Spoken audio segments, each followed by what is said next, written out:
The seat had been empty for 1,000 years. It sat at the back of the Grand Assembly Chamber on Velhari Prime, carved from black stone that no living species could identify, etched with symbols that the Velhari archivists had spent 2 centuries trying to read. The closest they ever got was a single word. Earth. The seat was built for one kind of body: 2 legs, 2 arms, soft skin, no carapace, no extra limbs, no bioluminescent ridge or secondary jaw. A body that was, by the galaxy's general standards, embarrassingly fragile. And in the 997 formal sessions, held since that body's last appearance in this chamber, the seat had never been filled. Nobody moved it. This was not sentiment. The 3 great empires that ran the galaxy had no use for sentiment. The seat stayed because removing it required a formal motion. A formal motion required a debate, and no empire wanted to be the one that officially declared humanity dead. Dead things could not return and demand answers. Missing things were a different problem entirely. So the seat stayed, and the galaxy went on without the species that had once sat in it. Senator Var of the Dorathi had looked at that seat in every session he had attended for 40 years. He was old. Not ancient by Dorathi standards, but old enough that his 3 eyes were clouding at the edges, and his 6 fingers had developed the permanent curve of someone who had spent too long gripping things in cold transport ships. He represented the Remnant Assembly, which was the polite name for the 11 species crammed into the corner of the galaxy that the Keth Dominion had not yet gotten around to eating. Today's session was about trade routes. It was always about trade routes, or territorial boundaries, or resource rights, all of which were different words for the same conversation, which was, who owned what, and who would die trying to take it back. Grand Executor Heth of the Keth Dominion stood at the center of the chamber floor. The Keth did not sit. They had 6 legs and had spent their entire evolutionary history at the top of their food chain. And resting was something they considered a design flaw in weaker species. Heth's carapace was deep blue-black, which among his people indicated the kind of status that did not need to announce itself. He was explaining, in precise detail, why the Morn Trade Corridor had been under Keth administrative authority for the past 3 years, and why the Assembly's objections were noted and irrelevant. Var stopped listening to the words around the same time he had learned to stop listening to Heth's words, which was approximately 600 sessions ago. He listened to the tone instead, the rhythm, the way the other delegates held their bodies. High Arbiter Celis of the Velhari Conclave sat perfectly still, her secondary eyelids half closed, which Var had learned meant she was working hard to look like she felt nothing. The Morn trade delegates sat in a cluster, their tentacles moving in the slow patterns of intensive calculation. Everyone was performing. The Grand Assembly had become a theater where the script was written in advance, and the only question left was who lost how much this decade. The Remnant Assembly tier was quiet. 11 species, 140 delegates. Some of them were civilizations older than both the Keth and the Velhari. None of them had much power left. Var looked at the empty seat. He was still looking at it when his communicator vibrated against his thigh. His aide knew better. 12 years, and Pell had never interrupted a session floor appearance. Var left it. It vibrated again. He checked it under the table edge, careful and fast. 3 words. Earth frequency signal detected. He read them. He read them a second time. He put the communicator away. He sat very still. Up at the front of the chamber, Heth continued speaking, mapping ownership of things that belonged to other people. And the lights were bright and steady. And 300 delegates went through the motions of civilization. And Var sat in the middle of all of it, and felt something shift in his chest. It took him a moment to identify it. Hope. He had not felt that particular thing in a long time. The session ended an hour later. He found an empty alcove in the corridor outside, closed the door and called Pell. "Tell me everything," he said. She read him the message from Chief Observer Mara at the Dorathi Outer Rim Observatory. The signal, the coordinates, the frequency match. The fact that it was broadcasting at precise 6-hour intervals. "She says she's working on decoding it," Pell said. "Book me transport to the Outer Rim." A pause. "Senator, the water rights petition is in 4 days. Book the transport." He closed the call. In his coat pocket was a photograph his grandmother had given him. Physical paper, laminated to survive the decades. A Dorathi village before the 3rd Keth expansion burned it. His grandmother, young and laughing. And beside her, grinning in the wide, slightly awkward way of people who were far from home and happy about it anyway. 2 humans. Aid workers. They had come after a drought. They had stayed for 2 years. They had become, according to his grandmother, among the finest people she had ever known. She had died waiting for them to come back. He did not take out the photograph. He walked to the transport bay with the careful posture of a man trying very hard not to run. Chief Observer Mara ran the Outer Rim Observatory on 3 functional dishes, a staff of 7, and a maintenance budget that her predecessor had called an insult delivered with paperwork. She had been there 11 years. She checked the Earth coordinates every quarter because a note in the database said to, and she had never found anything, and she had expected to retire finding nothing. She was on the far side of the building with a hand torch when the signal came in. 2 of her dishes were degraded by a dust storm. The automated alert had been broken for 3 months. Her junior technician, Lorne, was alone in the monitoring room when the line appeared in the data. A frequency from a communication band that nothing in the current galaxy used. Pre-departure human standard. Old enough to be from a museum. Fresh enough to have come in 6 minutes ago. She came in from the storm, red dust on her coat, and looked at his screen. She ran interference corrections, she checked calibration, she verified the source coordinates 4 times. She sat down. "What do we do?" Lorne asked. "We tell Senator Var," she said. "We tell nobody else until we know who already knows." She sent the message and turned back to the data. 18 hours later, she had a partial decode. It was not a distress signal. It was not military. It was navigational. Approach vectors, safe routes. Every path marked with hazard designations in pre-departure human notation. An invitation. One that assumed someone would still be interested in coming. She put the full data on a sealed local drive, took it off the connected network, and locked it in her desk. She was not paranoid. She had just spent 11 years working in the part of the galaxy where the Keth operated, and she had learned the difference between paranoia and paying attention. The Keth intelligence network found out about the signal 72 hours later. This was slower than usual. The Dorothi network had very little worth monitoring, and the encrypted traffic from a backwater observatory had taken a junior analyst an extra day to flag. When the report landed on Heth's desk, he was reviewing the Morn corridor consolidation plans. He set those plans aside and read the report 3 times. Then he called Sect, his senior military advisor. She had served him for 61 years and was still alive because she told him the truth even when the truth was inconvenient. "Assessment," he said. "Unknown threat level," Sect said. They were young when they left. No significant military infrastructure on record. "They were young 1,000 years ago," Heth said. "We do not know what they have been doing since." "No, we do not," his carapace shifted. "Send a diplomatic courier. Establish contact. Learn what we are working with." Sect nodded. The order was out before she left the room. 3 days after the first signal, a new message came from the Earth coordinates. This one used the standard Galactic communication band. Every translation unit in the known galaxy read it clean. "Hello, it has been a while. We are coming out. We come in peace and in strength, and we hope to see old friends. We know there are those who will find our return inconvenient. We understand this. We ask only that you consider one thing. We left so that we could become something worth coming back as. We believe we have done that. We look forward to the conversation." 6 hours of silence. Precise, deliberate silence, and then very simply, "To the remnant assembly, we have not forgotten. We will never forget." On a transport crossing the Outer Rim, Senator Var read this message 4 times. He sat in his seat and looked out at the stars and did not speak for a long time. The stars looked the same as they had always looked. They had no idea what was coming. Neither did the galaxy. Var reached into his coat pocket and held the laminated photograph against his palm, not looking at it. His grandmother's voice, gentle and completely certain. "They'll come back, little one." He had been waiting 40 years to find out if she was right. It turned out the answer was yes. The Velhari conclave received the message at the same time as everyone else. High Arbiter Silas read it in her private chamber, alone, in the kind of silence that high-ranking Velhari cultivated around themselves the way other species cultivated gardens. She read it twice. She set it down on her desk. She was the most powerful psychic in the conclave, which meant she was one of the most powerful psychics in the known galaxy. And she had the particular skill of being able to feel the emotional content of words even in translation. She felt nothing from this message, not blankness. Blankness was something she could read. This was different. This was a wall so smooth there was nothing to grip. She had never encountered a communication that felt like that. She sat with that fact for a long time. Then she called her Security Council and told them to begin compiling everything the Conclave archives held on human psychology, human history, and human methods of warfare. She told them she needed it in 24 hours. They had it in 36. It was very thin. Sisis looked at the thin file and thought about walls with nothing to grip, and thought about 1,000 years of unobserved development, and felt the first edges of something she very rarely felt.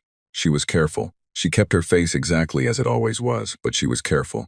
Part 2. The station called Crosspoint had been neutral territory for 200 years, which in practical terms meant it was so thoroughly monitored by all three empires simultaneously that nobody could do anything there without everyone else finding out immediately. It sat at the intersection of 4 major transit lanes and had a population of roughly 80,000 from 60 different species, and its primary economic activity was information. Buying it, selling it, sitting on it, and occasionally losing it to people who were better at the business of knowing things. It was the most logical place for a first meeting. The human ship came out of transit on a clear morning by station time, which meant the observation decks were full. Every species on Crosspoint had a different way of dealing with things they did not understand. The Keth diplomatic courier that had arrived 6 hours earlier sent an immediate encrypted report. The Morn information brokers pulled out their recording equipment. The handful of remnant assembly civilians who lived in the station's lower districts pressed against the observation windows with an intensity that made the station security officers nervous. The ship was not what anyone expected. It was not large, which was the first surprise. A warship establishing dominance comes in big, and comes in loud and makes sure everyone understands what they are looking at. This ship was medium-sized, elegant in the way of something built without compromise, every surface doing exactly what it needed to do and nothing else. No decorative armor, no aggressive geometry. It moved through the docking approach with a precision that made experienced pilots on the observation deck go quiet and watch more carefully, because the control implied by that kind of movement was not something you saw in a ship operated by an ordinary crew. It docked without a single correction burn. The airlock opened. 3 people walked out. They looked, to most of the species present, like nothing special at all. 2 legs, 2 arms, no armor, no visible weapons. They were wearing plain dark clothing that could have meant anything. 2 of them were clearly security, positioned correctly, alert in the right ways, the kind of alert that did not announce itself. The third was a woman in her middle years, brown skin, gray-streaked dark hair pulled back, moving the way some people move when they have reached the stage of life where they no longer feel the need to perform anything for anyone. She stopped in the center of the docking bay and looked around at the crowd that had gathered. Station officials, Keth diplomatic staff, Morn brokers, the general chaos of Crosspoint's curious population. And she took it all in with an expression that was not quite a smile, and not quite something else, and said, in clear standard Galactic that needed no translation unit, "Hello." She said it the way you say hello to someone you have been looking forward to seeing. Her name was Commander Yara Reyes, and she was Earth's representative, and she had not slept in 22 hours, and none of that showed in her face or her voice, or the way she stood. The station administrator, a Morn named Pelax, who had been doing this job for 30 years and thought he had seen everything worth seeing, got to her first on the grounds that it was technically his station. "Commander Reyes," he said, and his translation unit put it into standard. "Welcome to Crosspoint. We were not certain what to expect." "That's fair," she said. "We haven't been around in a while." She looked at him with the kind of direct attention that Morn found slightly unsettling. They processed eye contact differently, and said, "Is there somewhere we can talk? I imagine there's a lot of ground to cover." There was. Pellix led them to the station's official meeting rooms, which he had spent the last 6 hours upgrading with every security measure Crosspoint had, which he was now fairly sure had been a waste of time. The woman did not feel dangerous. She felt calm. She felt calm in a way that the very powerful often feel calm, which was itself its own kind of message. The Keth diplomatic courier's name was Sub-Executor Vren.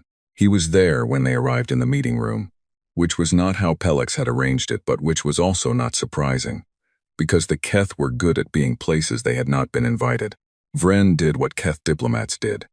He established size and position immediately, took the largest chair at the table's head, and looked at Reyes with the particular expression of someone who was calculating something. "The Keth Dominion welcomes the return of the human species," he said. "Grand Executor Heth has asked me to convey his personal interest in establishing a productive relationship." "Tell him thank you," Reyes said. She sat down, not at the foot of the table, in the middle, at the side, where she could see everyone. "I'd be happy to meet with him directly at some point. There's a lot to discuss." "The Grand Executor is interested in your development during the period of absence," Vren said. "He hopes you'll understand that the current galactic order has certain established facts," Ray said. "Yes, we're aware." She picked up the cup of water that had been placed at her seat, looked at it for a moment, put it down. "We've been watching." Vren's carapace shifted. "Watching? We left, Sub-Executor. We didn't go blind." She said it simply, without heat. We know what the galaxy looks like now. We know what happened to a lot of the species that were here when we left. We know about the 3 expansion waves and the consolidation acts, and what the current composition of the remnant assembly is. She paused. We know about the Sarathi clearance, the Darathi third reduction, the Pelion relocation. The room was very quiet. We have been watching for a long time, she said. We did not speak because we were not ready. We are ready now. Vren was quiet for a moment. Then, ready for what, precisely? That, Reyes said, is the conversation. Senator Var arrived at Crosspoint 14 hours after Reyes's ship docked. He was moving faster than dignity suggested he should be, and he knew it, and he did not care. He had spent 14 hours on a fast transport reading everything his office had compiled about the signal, the ship, the limited information coming out of Crosspoint about the meeting in progress, and the decoded navigation vectors from the observatory, which he had memorized as if memorizing them would speed up the transit somehow. The Crosspoint Station security officer who met him at the docking bay was a young Darathi woman who was trying very hard to look professional and was having some difficulty because she had clearly just been crying. Senator Var, she said, Commander Reyes's team left a message for your arrival. She handed him a physical note, paper. He had not seen physical paper in decades. He opened it. It said, Senator, we would very much like to see you. Room 7, second level. Take your time, we'll be here. Reyes. He did not take his time. She was alone in the room when he arrived. Her 2 security personnel were outside the door. She was sitting with her hands around a fresh cup of something hot.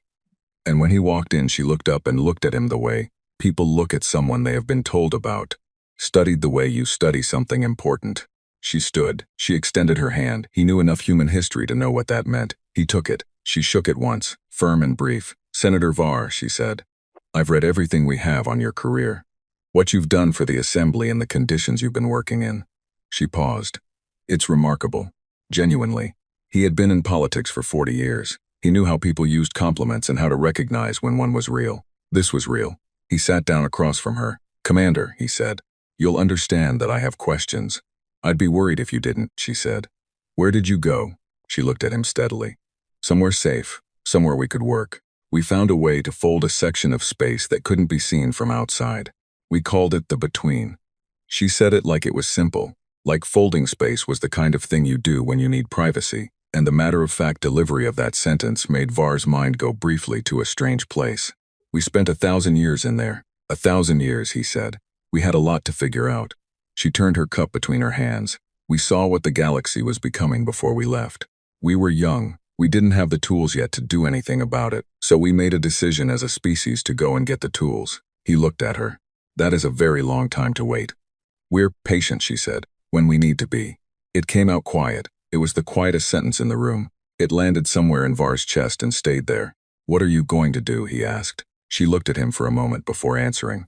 We're going to talk first, to everyone. We're going to make offers. We're going to give the current powers a chance to adjust. She said this evenly, without judgment, in the same tone you might use to explain a weather forecast. Some of them will take that chance. Some won't. And the ones who won't. She did not answer immediately. Outside the station windows, the stars were visible. The same stars that had been in the sky throughout all the centuries of the Empire's expansion. And the remnant assembly's slow shrinking and the endless theater of the Grand Assembly.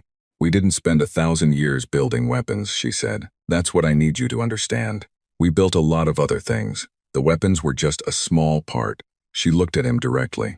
But we built those too. The Keth warship arrived at Crosspoint 6 hours later, not the diplomatic courier. A warship, escort class. The kind that typically escorted diplomats who had not been given a choice about the direction they were traveling. Var heard about it from Pell, who heard it from station security. He went to find Reyes. She was already on the observation deck, watching the warship approach, her arms crossed over her chest. They've sent an escort, Var said. I can see that. She watched the warship settle into the docking approach. It was 3 times the size of her ship. It moved with the particular weight of something that expected space to move out of its way. Are you concerned? He asked. She looked at the warship. Then she looked at him. Then she smiled. Not the large performed kind, just the small honest kind, and said no. She pulled out her communicator and sent a short message. He did not see what it said. 8 minutes later, 4 things happened in rapid sequence. The lights on the Keth warship went out. Every system on the warship shut down simultaneously. The warship hung in the dark for 6 seconds. Then everything came back on, and the warship sat very still, and the communications channel opened. The Keth captain's voice was not steady. "What did you do to my ship?" Raisa's voice, into her communicator, was perfectly level. "We demonstrated something. Your ship is fine, nothing is damaged. We wanted to show you what a conversation looks like when it's with us." She paused. "Sub-Executor Vren is in room 6, second level. Please tell him we'd love to continue our discussion at his convenience." She put the communicator away and looked back at the stars. "Now," she said, to nobody in particular, "we'll see who wants to talk." Part 3. The Keth Dominion was not, by its own internal judgment, in the habit of being afraid. Grand Executor Heth spent 6 days receiving reports from Sub-Executor Vren before he decided that diplomacy had told him what diplomacy was going to tell him, which was not enough. The Crosspoint incident with the warship was troubling in a way that he did not discuss openly with anyone, because there were things you did not say out loud when you ran an empire. You did not say, "I don't understand what happened." You did not say, "I am uncertain how to proceed." You said, "Our assessment is incomplete and we are gathering additional data." He gathered additional data the Keth way. He sent 200 warships to the Earth coordinates. This was not subtle. He did not intend it to be subtle. Admiral Torn, who commanded the fleet, was given clear orders: go to Earth, assess the situation directly, and report back. Torn was experienced, careful, and not given to panic. He had run the 3rd and 5th expansion campaigns. He had pacified 11 contested systems. He was exactly the kind of officer you sent when you needed an accurate reading and not a nervous one. The fleet jumped. They came out of transit at the edge of Earth's solar system and ran full sensor sweeps for 2 hours before moving closer. The readings were strange. Earth's star was where it was supposed to be. The 8 planets were in their expected positions. The 3rd planet, Earth itself, was there, blue, green, and white clouded through the long-range optics, exactly as the historical files described it. Nothing else was where it was supposed to be. The historical files showed an empty system, no significant orbital infrastructure. A species that had just reached space travel would have a few stations, perhaps some preliminary development on nearby moons. That was expected for a young species. They had been young when they left. The sensors were reading orbital infrastructure around Earth that went from the upper atmosphere out past the 4th planet. Not stations. Something else. Dense, layered, precise. The readings came back as metal and composite material and energy signatures that the sensor AI flagged as unknown and kept flagging as unknown no matter how many times Torn ran the analysis. "Unknown how?" he asked his sensor chief. "Unknown as in it doesn't match anything in our database," the sensor chief said. "Not as in unclear. As in this isn't a category we have." Torn thought about that. Continue approach. Standard formation. They went slowly. He was careful. He followed the approach vectors from the human broadcast, the ones that had been labeled as safe routes, because ignoring labeled safe routes in an unknown system was not careful. At the halfway point, a message came in on the standard band. Calm. Unhurried. Speaking standard Galactic clearly. "Admiral Torn, welcome. We have been watching your approach since you entered the system. We appreciate that you followed the safe vectors. Please continue on your current heading. We would like to talk." Torn stopped the fleet. He sat in his command chair for a long moment and thought about the fact that a human voice had just said his name in a system that had been empty for 1,000 years. "How did they know my name?" his intelligence officer said. Nobody answered. Torn sent a message back. "This is Admiral Torn of the Keth Dominion 1st Expansion Fleet. We are here on a diplomatic assessment. We request full disclosure of your current military capability and territorial claims." 6 seconds. Then, "Those are reasonable requests. We'll answer them in person. Please continue your approach to the designated coordinates." The designated coordinates appeared on his navigation display, a point in space approximately 60,000 kilometers above Earth's North Pole. Torn looked at those coordinates for a long time. "Proceed," he said. They moved in, slowly. 200 ships in full combat readiness. Shields up, weapons charged but not deployed. The infrastructure readings got stranger as they closed the distance. The energy signatures were everywhere. Not in any pattern that a defensive grid would make. Not in any pattern that an offensive grid would make. In a pattern that didn't correspond to anything in Keth military doctrine. At 40,000 kilometers from Earth, Torn's fleet stopped. Not because he ordered it. Every ship in the fleet stopped simultaneously, engines running, no collision, no distress, just stopped, held. As if an enormous hand had placed itself in front of 200 warships and said, "Wait here a moment." Torn's communicator activated, the same voice, still calm. "Admiral, we don't want this to become something it doesn't need to be. We've stopped your fleet as a demonstration, not as an attack. Nothing on any of your ships is damaged. Nothing will be damaged. We want to show you something, and then we'd like to talk. Release my fleet, Torn said in a moment. Please look at your long-range sensors. He looked. Earth was changing, not the planet itself. What was changing was the space around it, the infrastructure, the unknown readings, the patterns that didn't match any category were moving, or resolving, or revealing themselves. The sensor AI stopped flagging them as unknown, and started flagging them as something it had no word for, which it represented on the display as a solid gold overlay that covered everything from the upper atmosphere out past where the fleet was sitting. 200 Keth warships were inside something. They had been inside it for 47 minutes and had not known. We've had a long time to build, the voice said, and we've always been very good at building things. A pause. We're not going to hurt you. We want to be very clear about that. We don't want a war. We're going to release your fleet in a few minutes, and we'd like to invite you to send a representative to the surface. A conversation, Admiral. That's what we're asking for. Torn ran a diagnostic on every system on his ship. Everything operational, everything intact. 200 ships suspended in space inside, something that had built itself around them in an occupied system, and they had not detected it until it moved. He made a command decision, the kind that did not feel good but was correct. Respond, he said. Tell them we accept the invitation. One representative, me. He went down in a shuttle. Earth from the surface was blue sky and green trees and air that smelled like things that had no industrial processing in them. This was not what Torn had expected. He had been in 17 occupied systems, and they all had the particular quality of places that had been worked on. Earth did not have that quality. Earth had the quality of a place that had been worked on, and then allowed to come back to itself, and had. The woman who met him was Reyes. He knew her from the Crosspoint intelligence reports. She shook his hand. Keth did not have this gesture in their culture, but he had read enough about humans to allow it, and walked with him toward a building that looked, at first, like a modest administrative structure. It was not modest. Inside, it was an operations center that covered more ground than his flagship. Screens and displays and infrastructure that made his sensor chief's unknown category problem make a little more sense because you could not categorize things that were genuinely new.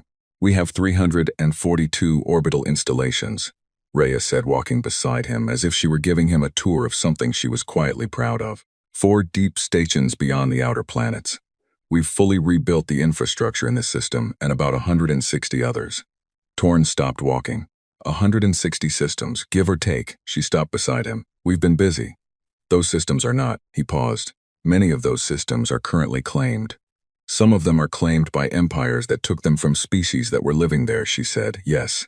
She said it without anger, without accusation, in the flat tone of someone stating geography. We know. We've looked at the records very carefully. Torn was a military man. He understood threat assessment. He was performing one in real time, standing in this room looking at displays that showed infrastructure his intelligence services had not known existed, in a system that had just held 200 of his ships in place, as easily as you might stop a toy on a table. What do you want, he said. To talk, she said, with everyone, the Grand Assembly, the empires, the Remnant Assembly. She looked at him with the same calm she had shown in every piece of footage from Crosspoint.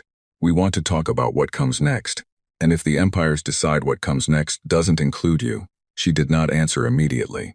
She looked at one of the displays, and something in her expression changed, not dramatically, just a small shift, like a door that is almost but not quite closed.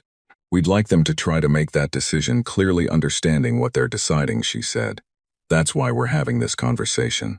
He went back to his fleet. He sent his report to Heth.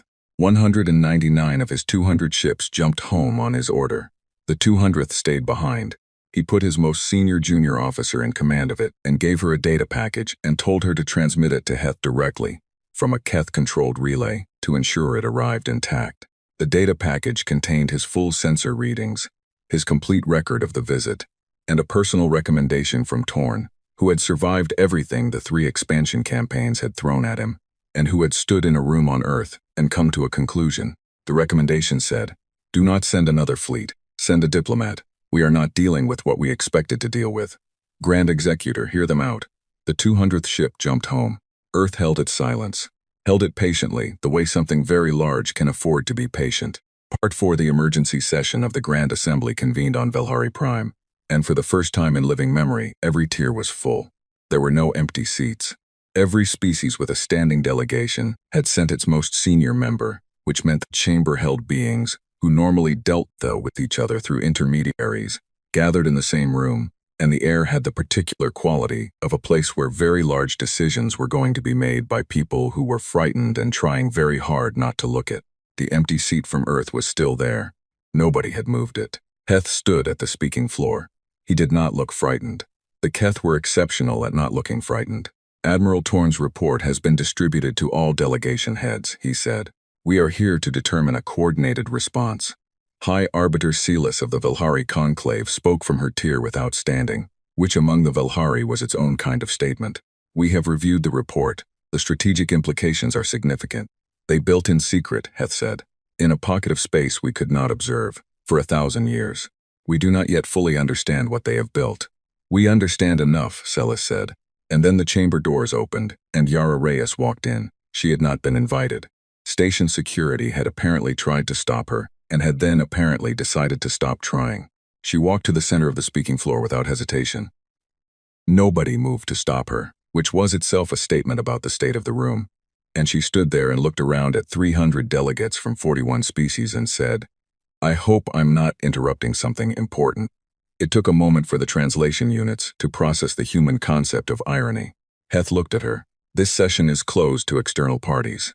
I know, she said. I came anyway. She turned slowly, taking in the whole chamber. You're talking about us. I thought we should be in the room. She looked up at the star map on the ceiling, the one with all the Keth red and the Velhari blue and the tiny patches of everything else. I've been looking forward to seeing this. She looked at the star map for a moment. It's accurate, right? That's the current state? Nobody answered. We have a different map, she said. I'll share it later. I think it would be useful to compare. She turned to Heth. Grand Executor, we've been trying to arrange a direct conversation for 2 weeks. I appreciate that the situation is complicated, but I'd ask for the chance to speak here, since I'm already in the room. Heth looked at her. Behind the careful control of a Keth commander's face, Var, watching from his tier, could see something working. Calculation, assessment, the particular mental motion of someone recalibrating. Speak, Heth said. She did. She spoke for 40 minutes, and she was very clear, and she used no dramatic language and no threats and no performance. She said what Earth had done in the between. The research, the construction, the 1,000 years of development. She named specific technologies. She explained, briefly and technically, what the gold orbital coverage Admiral Torn had seen actually was. She described 160 systems that humans had quietly moved into during the years before Torn's fleet arrived. Systems that were, according to her map, either uninhabited or inhabited by species whose presence predated the Empire's claims. She did not threaten anyone. She did not need to. Then she said, we're going to make an offer. One offer to all parties. We'll lay it out fully in written form within 24 hours. It's a framework for what the galaxy looks like going forward. It is not a conquest plan. We are not interested in running an empire. She paused. We are, however, very interested in certain things being different from how they currently are, particularly as they pertain to species represented in the remnant assembly tier. The chamber was quiet. That's what we want to talk about, she said. Whether anyone else wants to talk is up to them. She left. The doors closed. Then Celis did something that she had not done in 40 years of public sessions. She stood up. We need to discuss this privately, she said. Privately meant the Velhari delegation rooms on the 3rd level, which Heth entered because he wanted to, not because he was invited. The Morin trade head arrived because he went where power went, and power was clearly in this room. Var came because nobody told him not to. Celis stood at the center of the Velhari room, with her arms behind her back and said, without preamble, our psychic surveillance team made 3 attempts to read Commander Reyes during her speech. Heth's carapace shifted, and the first attempt returned nothing. Complete null, as I experienced from her message before you ask. Celis said this with the precision of someone who has already prepared for the question. The second attempt triggered a feedback response in 2 of our 3 team members. Minor, they are recovered. And the third? Heth said. The third attempt returned a clear, intentional signal. Celis's expression did not change. It was a message. She knew we were attempting surveillance. She allowed the first 2 attempts to fail to demonstrate that she could block it. The third she allowed through deliberately. A pause. The message said, we know you're listening. We don't mind. We have nothing to hide. The room was quiet. Var sat in his chair and looked at his hands. He was thinking about a photograph. He was thinking about humans who threw themselves between Dorothi children and death without being asked. They can do this to all of us simultaneously, the Morin trade head said. Psychic blocking. The orbital systems. What else? Whatever else they've built, Heth said. We don't know what else they've built, the Morin head said. We saw Admiral Torn's report. We saw what they showed him. They showed him exactly what they chose to show him. We don't know the rest. Heth was quiet for a moment. We should strike first, before they have established themselves further. A combined fleet from all three powers, simultaneous assault. A combined fleet of what? Celis said. Combined against what? We don't know what we'd be attacking. We know what they showed us. Var spoke. He had not planned to. It came out anyway. They offered us food. Everyone looked at him. The Dorothi homeworld. 11 years ago, when the Keth agricultural consolidation left the third continent without supply lines. He looked at Heth. The Remnant Assembly filed 16 aid requests. Everyone was declined on administrative grounds. He looked at his hands. 40,000 Dorothi died. Nobody spoke. They were in the between, Var said. They have been in the between for 1,000 years. They cannot have helped with that. I know this. He looked up. I am simply telling you what kind of species we are talking about. The kind that when they were here was the kind that filed aid requests and also was the kind that, when the requests failed, went anyway. He stood. I'm going to go talk to Commander Reyes, he said. And I'm going to suggest, respectfully, that everyone in this room read Admiral Torn's actual personal recommendation before deciding on a combined strike. He paused at the door. The man has fought in 3 expansion campaigns. He knows what a winnable fight looks like. He left. The meeting between Var and Reyes lasted 3 hours, and nobody else was in the room. What they said to each other was not recorded. What came out of it, 12 hours later, was a joint Dorothi human communique to the other 10 Remnant Assembly species, laying out the terms of the offer Reyes had mentioned, specifically as they applied to the Assembly. The terms were straightforward, world by world, system by system. Every species in the Assembly that had been displaced, reduced, or administratively consolidated over the past 300 years was listed by name. Earth's position on each case was stated clearly. Earth was willing to back those positions. Concretely, the Keth Dominion and the Velhari Conclave read the communique. They convened again. This time Var was not in the room. Heth made the decision that Sect had told him Torn's report argued against. He sent the combined fleet anyway. Every available ship. Keth, Velhari, 3 squadrons of Morin hired units. 1,200 ships, the largest military force assembled since the Second Expansion War. They jumped toward Earth. They were very sure of what they were doing, and they were very sure of why they were doing it, and they were wrong about both. Part 5 The Coalition fleet came out of transit in Earth's system and found it as Torn had found it. Blue planet, yellow star, the deep quiet of a place that had been waiting. The difference was what the sensors showed this time. Nothing. The orbital infrastructure readings were gone. The gold coverage was gone. The energy signatures that had stopped 200 Keth warships were gone. Clean space, all the way from the transit point to Earth's upper atmosphere. Fleet Admiral Dresch of the combined coalition forces, who had been given supreme command by a joint Keth-Velhari agreement, sat in his chair and looked at the clean sensor readings and thought, with the specific skill of someone who had commanded fleets for 30 years, that this was wrong. Full sweep, he said. Everything we have. The sweep took 4 minutes and confirmed. Nothing. Clean space. No infrastructure, no energy signatures, no defensive grid, and no ships. Earth's orbit was empty. Where is their fleet? His tactical officer said. They don't have a fleet, someone else said. Torn's report said no warships. There are 1,200 of us, Dresch said. And they have, he stopped. He had been about to say something that, when spoken out loud, was going to sound like the thing you said right before something went badly. His communicator activated. The voice was Reyes, calm as she had ever been on any recording anyone in the galaxy had seen. Admiral Dresch, welcome. We've been expecting you. I'd like to ask for 1 hour before you do anything. 1 hour, and we'll have something to show you. After that, you're free to make whatever decision you came here to make. Dresch looked at his fleet. 1,200 ships. The combined military power of the galaxy's 2 greatest empires. He had been ordered to end this situation. 1 hour, he said. It started 60 seconds after he replied. Not an attack, an opening. The space around Earth, the space his sensors had shown as empty, was not empty. It had simply been, until this moment, off, like a room where the lights have not been turned on. What came on now was not weapons. It was not infrastructure. It was everything at once. The orbital stations, the energy grid, the systems that Torn had seen a fraction of on his visit. All of it, spinning back to life, surrounding 1,200 ships with the quiet precision of something that had always been there. And then the planet itself. Earth lit up, not explosively, not threateningly. The night side of the planet became visible from space, and what it showed was a world that had been lived in carefully for 1,000 years. Cities that generated no visible light pollution but were clearly there. Agricultural regions that covered the right amount of land and no more. Oceans that were the exact deep blue of water that had been allowed to be healthy. And above it all, visible now on every sensor in every ship in the fleet, the full scope of what humanity had built. Not 160 systems, 412. From this system outward in all directions, human-built infrastructure threaded through the galaxy like roots through soil, quiet and unannounced and everywhere.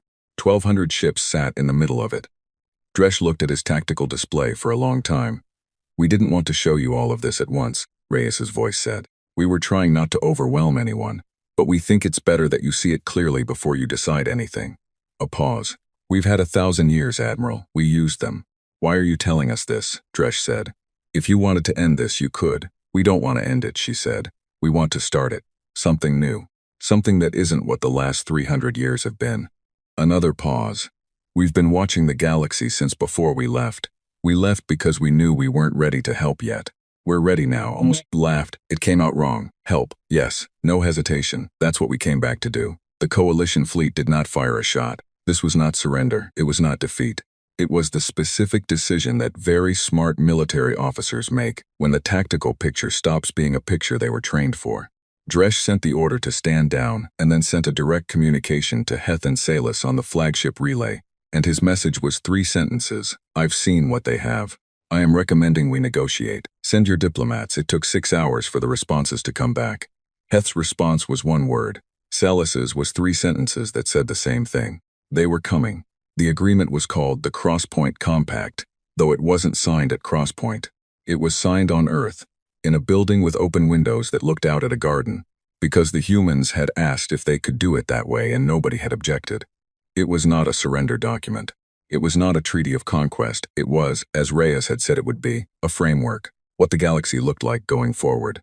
The Keth Dominion kept 60% of the systems it currently administered, minus the 27 that the remnant assembly species had been displaced from. The Velhari Conclave kept its territory with similar adjustments. The Moran trade routes were declared open access, administered neutrally, which the Moran Trade Federation privately preferred anyway, because it removed the administrative overhead they had been handling badly for decades. The remnant assembly got its worlds back, every single one, not immediately, not without complication. It took years, the way most things that matter take years. But the framework existed, and the framework was backed by 412 human-administered systems, and the kind of orbital infrastructure that made 1,200 warships sit very still. And frameworks backed by those things have a way of being followed. High Arbiter Salus signed the compact with the careful signature of someone who was writing with both hands. One hand the one that chose to, one hand the one that understood it had no better option. There was honesty in that which Salus would never admit to, but which Reyes had quietly respected. Heth signed it standing up. Senator Var signed it on behalf of the remnant assembly. He held the pen for a long moment before he put it to the paper. Physical paper again. The humans liked physical things, physical records, things you could hold. Reyes was beside him. She did not rush him. He signed. She put her hand briefly on his shoulder, the way his grandmother had put her hand on the shoulders of people who needed steadying. And then she moved on to the next piece of business. Because there was always next business, and she was very good at it. He stayed at the table after she left. He sat with the signed document in front of him and thought about 40 years of looking at an empty seat, and about his grandmother's certainty, and about the 40,000 Dorothi, who had died in a famine 11 years ago because no one was willing to help. He thought about what Reyes had said to him in their 3-hour meeting. The part that had not gone into any communique or record. She had said, "We know we can't fix what happened while we were gone. We know we weren't here. That matters to us. It matters in a way we're still working through as a species." She had looked at her hands. "But we're here now, and we're not leaving again." He had believed her. He still believed her. He put the photograph on the table beside the document. His grandmother, the village, the 2 humans laughing, permanent and improbable in their paper frame. He looked at them for a long moment. Old friends, the signal had said. Yes, that was what they were. 6 months after the compact was signed, a Dorothi girl named Sali, stood in a field on a world her people had been returned to. She was 9 years old. The field had been farmland before the displacement, and it was going to be farmland again, and right now it was tall, dry grass that reached her shoulders and rustled when the wind moved through it. Above her, the stars were beginning to come out as the sky darkened. She knew more about the stars than most 9-year-olds. Her mother had told her about the compact. Her teachers had told her about Earth. She knew the word between and what it meant, and what humanity had done in it. She knew words like infrastructure, and sovereign and framework, because children who grow up in the middle of history learn big words early. She looked at the stars. There were new lights up there now. Not stars. Steady, fixed orbital, the particular quality of something made and placed carefully in a specific position. The humans called them relay stations. They connected this system to others, and those to others, in a network that ran, her teacher had explained, to 412 systems and counting. The galaxy was connected now in a way it had not been before. She lay down in the tall grass and looked up. The field smelled like home smell, which her mother said was the right smell for this planet, and that she was going to learn it properly, this smell, and not forget it. Above her, the stars and the steady lights of human construction looked back. She thought about what her teacher had said, which was that humanity had gone away so they could come back as something worth returning as, and that this was a very strange and very specific kind of wisdom that had taken them 30 years of debate to agree on and 1,000 years to execute. She thought about that for a long time, watching the lights. Then she sat up, and the grass rustled around her, and she looked at the brightest of the steady lights, and she felt, not fully understanding it, just feeling it the way children feel things that are too large to think, that something had changed. That the galaxy she was going to grow up in was not the one her grandmother had grown up in. That somebody had been away for 1,000 years and come back and brought that change with them. She reached out her hand into the dark air and pointed at the steady light overhead, the way you point at something you're deciding to remember. Then she got up and walked home through the tall grass, and the stars came fully out above her, and the relay station light held its position. And the galaxy was different from what it had been. It would keep being different. That was the point. The station called Cross Point had been neutral territory for 200 years, which in practical terms meant that every empire watched it at all times, and nobody could do anything there without everyone else finding out. It sat at the crossing point of 4 major transit lanes and held a population of 80,000 from 60 different species. Its real economy was not trade. It was information, the buying and selling and sitting on, and occasional losing of it, to people who were better at the business of knowing things than you were. It was the most logical place for a first meeting. Everyone agreed on this without being asked. The human ship came out of transit on a clear morning by station time, which meant the observation decks were already full when it arrived. Every species in the known galaxy had a different way of dealing with things they did not understand. The Keth diplomatic courier that had docked 6 hours earlier transmitted an encrypted report the moment the ship appeared on sensors. The Morn information brokers pulled out their recording equipment before it had finished decelerating.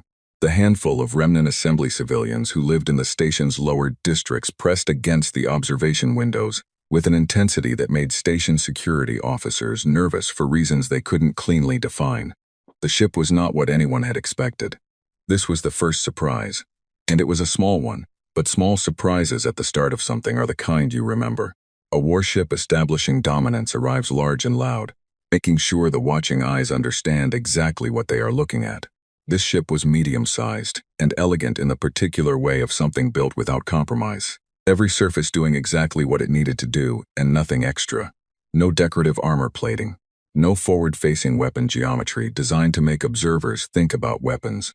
It moved through the docking approach with a precision that made experienced pilots on the observation deck go quiet and pay closer attention, because the kind of control implied by that movement was not control you saw in a ship operated by an ordinary crew. It docked without a single correction burn. The airlock opened. 3 people walked out. They looked to most of the species watching like nothing special at all. 2 legs, 2 arms.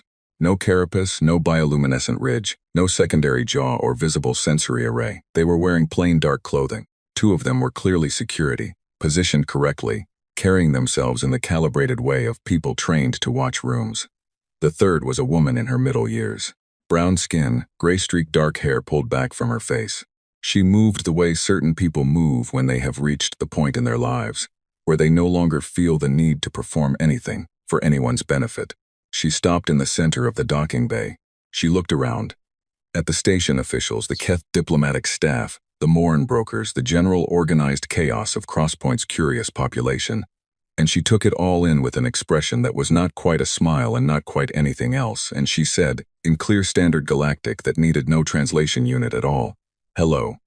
She said it the way you say hello to someone you have been looking forward to seeing for a very long time. Her name was Commander Yara Reyes. She was Earth's representative. She had not slept in 22 hours. None of that was visible anywhere on her face, or in her voice, or in the way she stood in the middle of the docking bay while 80,000 people of 60 species tried to figure out what to make of her. The station administrator, a Morin named Pelax who had run Crosspoint for 30 years and believed he had encountered every kind of complicated situation the galaxy could produce, got to her first. Technically, it was his station. This gave him the right. "Commander Reyes," he said, and the translation unit put it into clean standard Galactic. "Welcome to Crosspoint. We were not certain what to expect."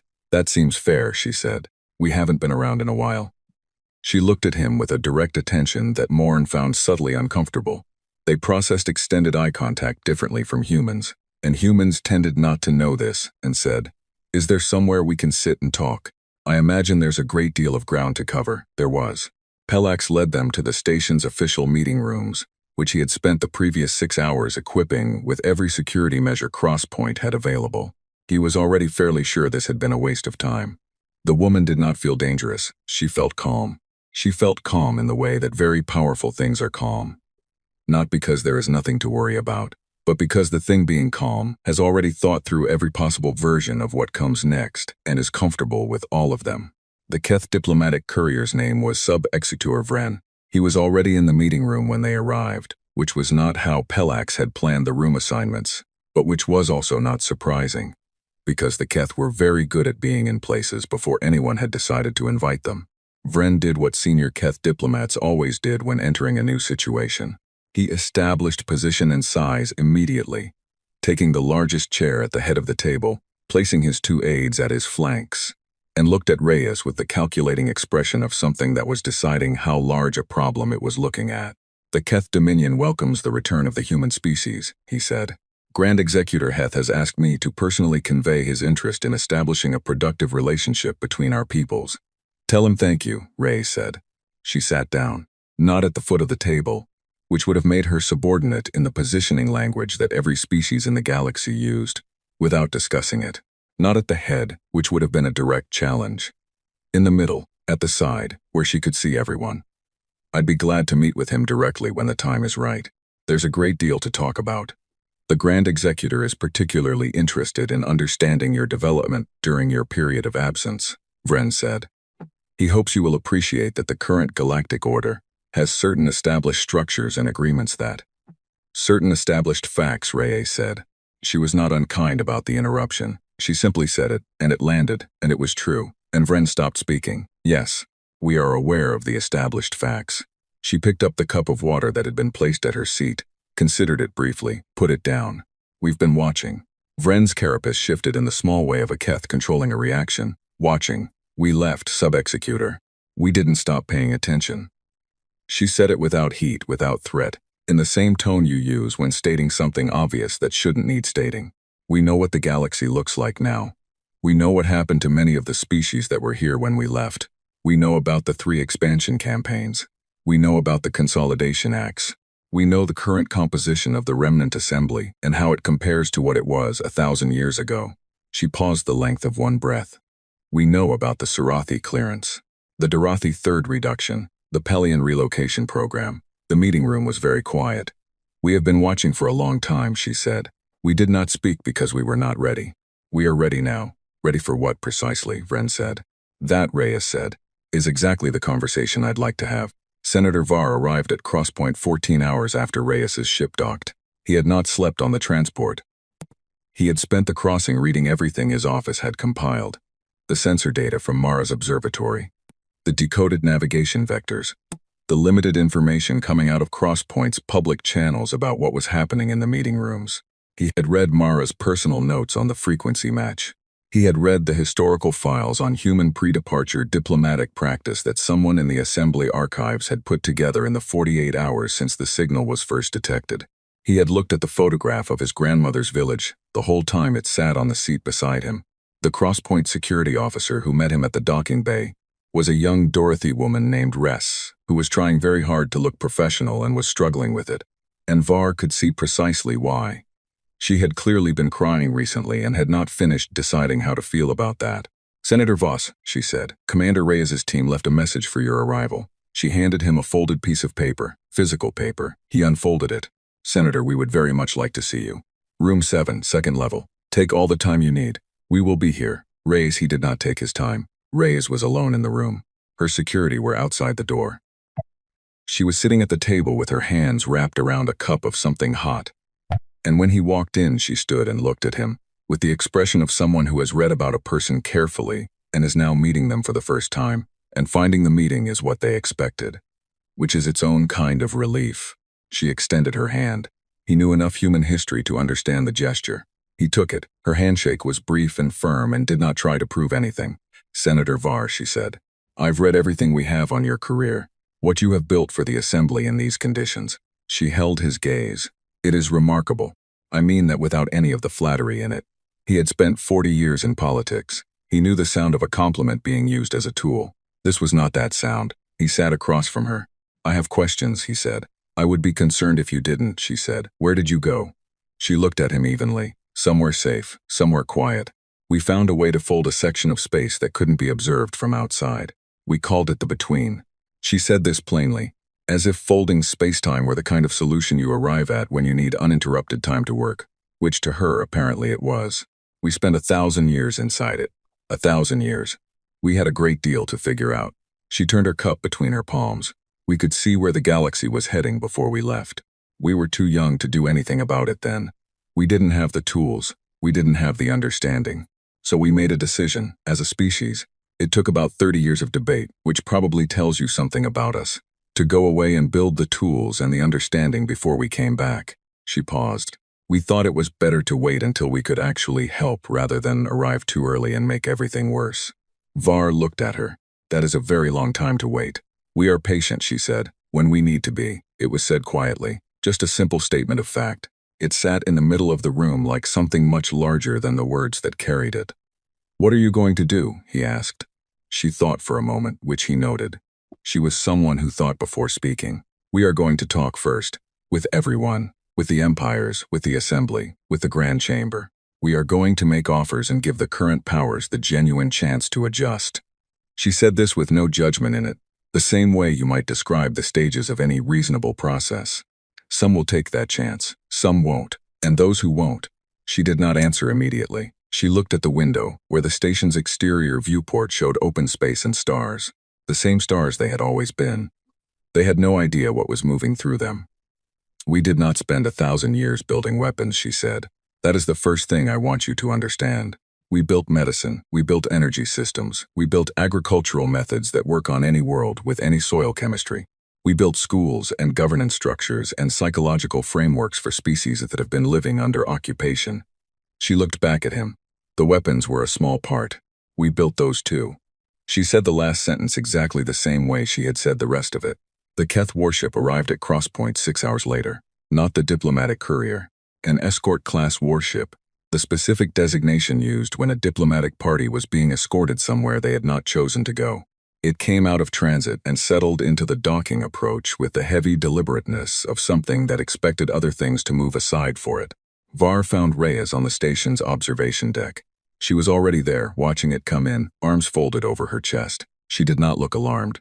She looked the way someone looks when they have anticipated something and are now watching it arrive on schedule. "They've sent an escort-class warship," Var said. "I can see that." She watched it approach. It was 3 times the size of her own ship and moved with the weight of something that had never been required to consider the weight of others. "Subexig tur Vren's idea or Heth's, I wonder. Are you?" He stopped. He had been about to ask if she was concerned. She looked at him. "No," she says it as if he had finished the question. She pulled out her communicator. She sent a message. He did not see the content. 8 minutes passed. The warship completed its docking approach and locked to the station. Its running lights were bright and regular, the way a warship's lights are when it wants to be noticed. Then all the lights went out. Every system on the Keth warship shut down at the same moment. Not an explosion, not a distress event. A clean, total, simultaneous shutdown, as if someone had reached in and turned off every circuit in the ship all at once. The warship hung in Crosspoint's dock, dark and completely still. 6 seconds passed, everything came back on, clean restart, no damage. The warship sat in its dock with every system running normally. And the communication channel opened, and the voice of the Keth captain came through. Not calm, not in control of itself the way a senior Keth military officer's voice is supposed to be. "What did you do to my ship?" Reyes spoke into her communicator. Her voice was exactly as it had been in the meeting room, exactly as it had been in the docking bay. "We demonstrated something, Captain. Your ship is undamaged. Nothing on it has been harmed. We wanted to show you what it feels like to have a conversation with us." A pause. "Sub-Executor Vren is in room 6, second level. Please tell him we would be glad to continue our discussions at his earliest convenience." She put the communicator away. She looked back out at the stars. Var stood beside her. He was old and tired, and had spent 40 years watching the galaxy grow smaller and crueler in ways that had nothing to do with physics and everything to do with the choices of the powerful. He had a photograph in his coat pocket, and a grandmother's voice in the back of his skull, and 40 years of hoping for something he had stopped letting himself fully believe in. "Now," Ray said, to no one in particular, with the quiet certainty of someone who has thought the situation all the way through, "we will see who wants to have a real conversation." She watched the stars. The stars watched back. Crosspoint hummed around them. 80,000 people of 60 species going about the business of being alive in a galaxy that had just quietly started to become something different from what it had been this morning. Var put his hand in his coat pocket and held the laminated photograph without taking it out. His grandmother would have liked this woman very much. He was sure of that.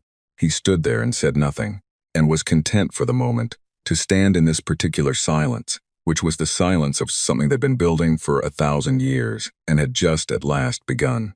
Grand Executor Heth of the Keth Dominion was not, by any internal measure he respected, a being who made decisions from fear.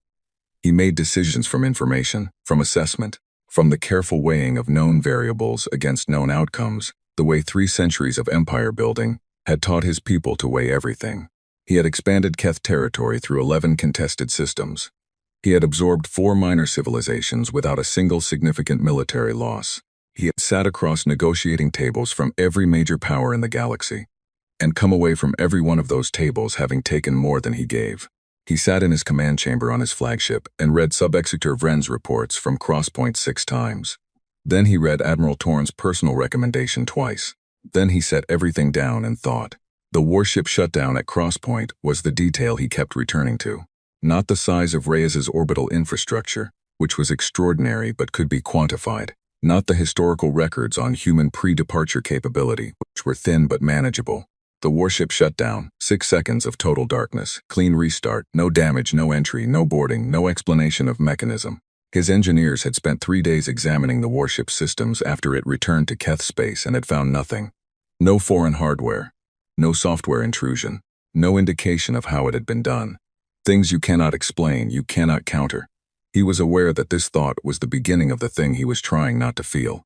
He called Sect. She arrived in his command chamber within minutes.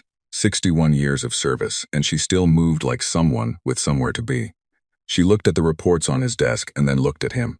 "Torn's recommendation," he said. "I've read it," she said. "Your assessment of his assessment." Sect was quiet for a moment. This was not hesitation. She did not hesitate. It was the pause of someone selecting the right words for a difficult thing. Torn is not a cautious officer by temperament. He ran the 5th expansion on an 18-month timeline when the standard projection was 4 years. His recommendation to negotiate rather than press is not something he would write lightly. "No," Heth said. "It is not." He saw things in that system that he did not include in the formal report, Sect said. "I believe this because the formal report has gaps in it that a man of Torn's precision does not leave by accident." Heth looked at her. What kind of gaps? The kind that suggest he saw more than he felt was safe to transmit in writing. She met his eyes. "He is a thorough man, Grand Executor. He filed a report with holes in it. That is its own kind of data." Heth was quiet. Outside his command chamber windows, Keth space moved past. His space, read on every map, the inheritance of 300 years of careful and relentless work. He had spent his life building this. He was not the kind of being who let things threaten it without responding. Prepare a combined fleet, he said. Full complement. I want the Velhari approached for joint contribution. And the Morn, hired units, as many as available, Sek looked. Torn recommend against. Torn is a good officer, Heth said. He saw something that frightened him. Frightened officers sometimes mistake caution for wisdom. He turned back to the window. We will see what we are actually dealing with. Directly, Sek did not argue further. She had made her position clear, and he had heard it, and the decision was made. Understood, she said. Timeline? 3 weeks, he said. I want 1,200 ships. She left to begin the preparations. Heth stood at his window for a long time after she was gone. The stars outside were his. The space between them was his. The trade routes and the transit lanes and the administered systems with their populations of compliant species. His.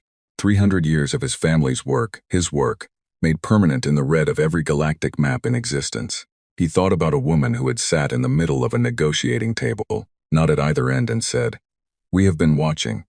He built the thought into a wall and put it behind him. Then he went to plan a war. Admiral Torn heard about the combined fleet 3 days before it launched. He was in his office on the Keth homeworld, nominally on administrative rotation, actually, because Heth had quietly reassigned him after the Crosspoint report, in the way that powerful leaders reassign officers whose honest assessments are inconvenient, not punished, just moved sideways, into a position where his opinion would not be the first one in the room. When the fleet composition orders came across his desk, routine, since he still held a senior enough rank to receive operational briefings, he read them once, set them down, and sat still for a long time. 1,200 ships. He had stood on Earth. He had walked across its surface in the open air, and breathed its air, and stood inside a building that covered more ground than his flagship, and seen only a fraction of what the humans wanted him to see.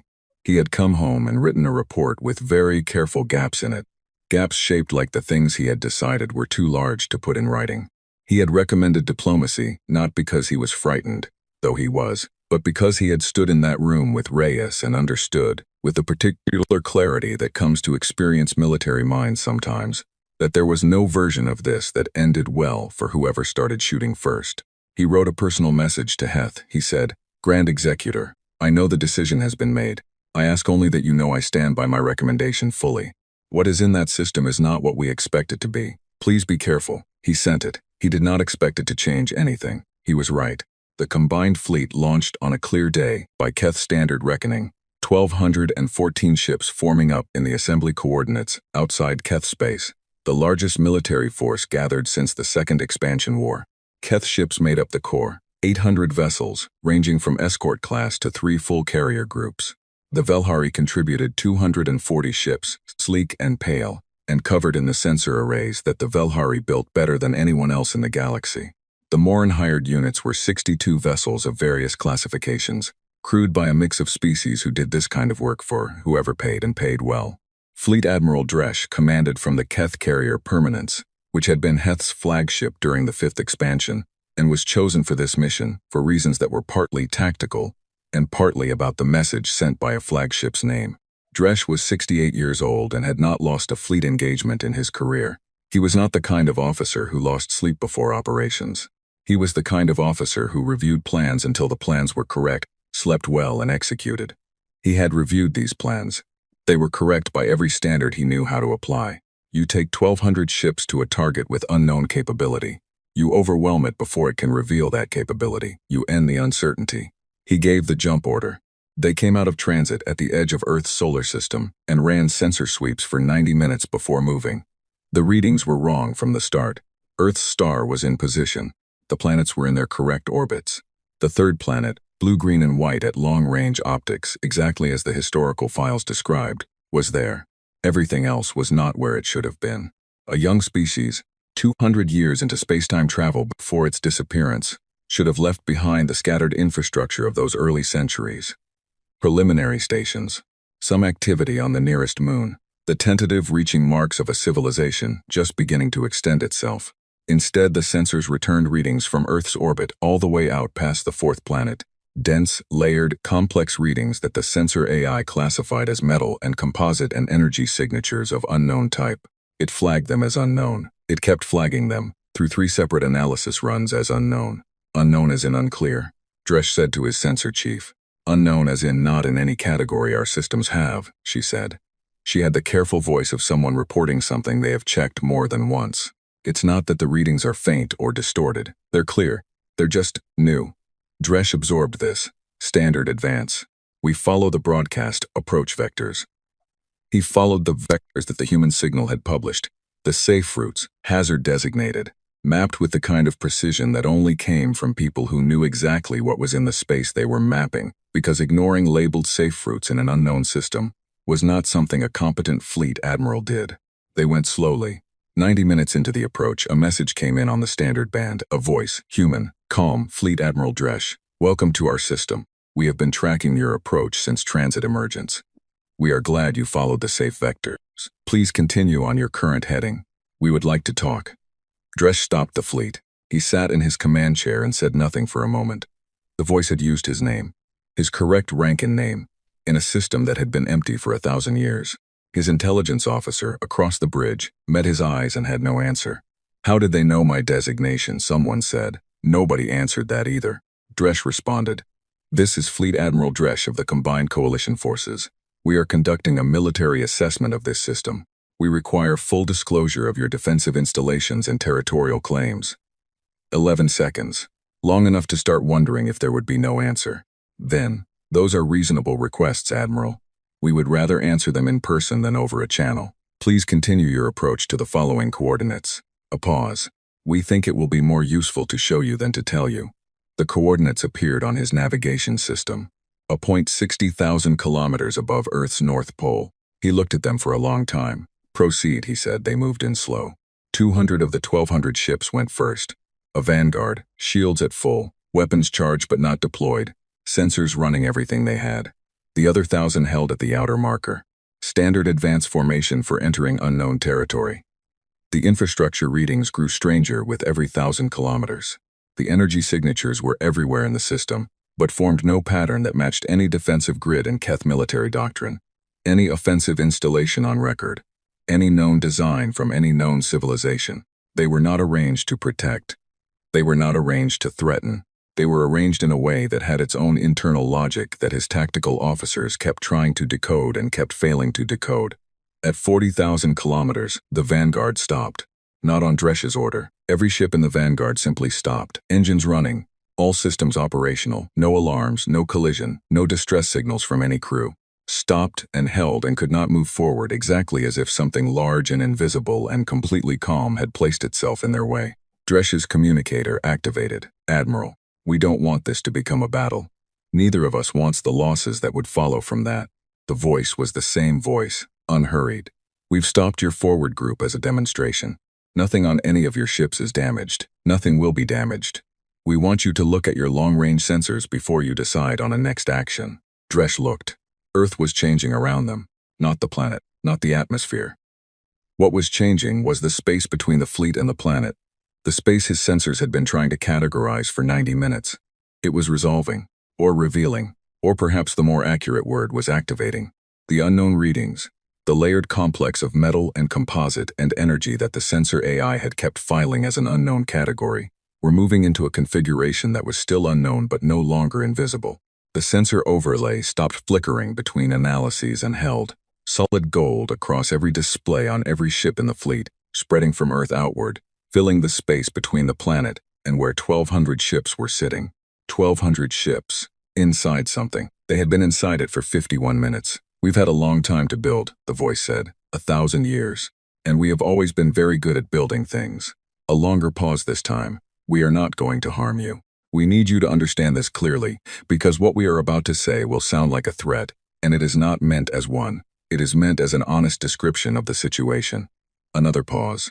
You cannot win an engagement in this system, not because your forces are insufficient by any standard you have applied to conflicts before now, but because the standards you have applied to conflicts before now do not describe what you are currently inside. Dresh looked at his tactical display. He looked at the gold overlay. He looked at the frozen Vanguard, sitting still and intact and perfectly unharmed inside something that 1,200 warships had entered without detecting. He had commanded fleets for 30 years. He had never, not once, encountered a situation that his training did not give him a category for. He had one now. We would like to invite one representative to the surface, the voice said. A conversation. That is all we are asking for. After the conversation, your fleet will be released and you may make whatever decision you came here prepared to make, with full information. Dresh made the decision. The kind that did not feel good and was completely correct. I'll go, he said. He went down in a single shuttle, alone except for his pilot. Earth from below was a world that had been given time. The sky was the particular blue of air that had not been processed industrially in decades. The forests that were visible from the shuttle's approach were the dense and specific green of old growth. Not planted forests, not managed reserves, but trees that had been allowed to become what trees become when nothing stops them. The coastline they crossed was clear water over visible rock. The shuttle landed in a field. Reyes met him at the landing ramp. She shook his hand. She was exactly as every report described her, unhurried, direct, carrying the easy confidence of someone who had nothing to prove and knew it. She walked him to a building that was modest from the outside and was, on the inside, an operations center that covered 6 times the ground his flagship's command deck covered. Displays and systems and infrastructure that his sensor chief's unknown category problem made suddenly comprehensible, because you could not put new things into old categories. And everything in this room was new. 342 orbital installations in this system, Reyes said, walking beside him through the main floor. She said it the way you say things you are quietly proud of. Not boastfully, but with the satisfaction of work that went the way you hoped. 4 deep space stations beyond the outer planets. And she paused at a display that showed a map, and the map was not a map of Earth's system. 162 other systems at current count. Dresh stopped walking. The count changes, she said. We're still building. 162 systems, he said. Some of them are currently claimed by coalition member empires, she said. She did not look at him when she said it. She looked at the map. Specifically, systems that were taken from species who were living there before the claims were made. We've looked at the records carefully. She turned to him. We have very detailed records. He stood in the middle of that operations floor and did what he had been trained to do. He assessed. He assessed with everything he had, against every standard he had been given, and every one he had built for himself in 30 years of command. What do you want? He said. She looked at him with the patient, level attention she gave everything. A conversation with everyone. The full assembly, the empires.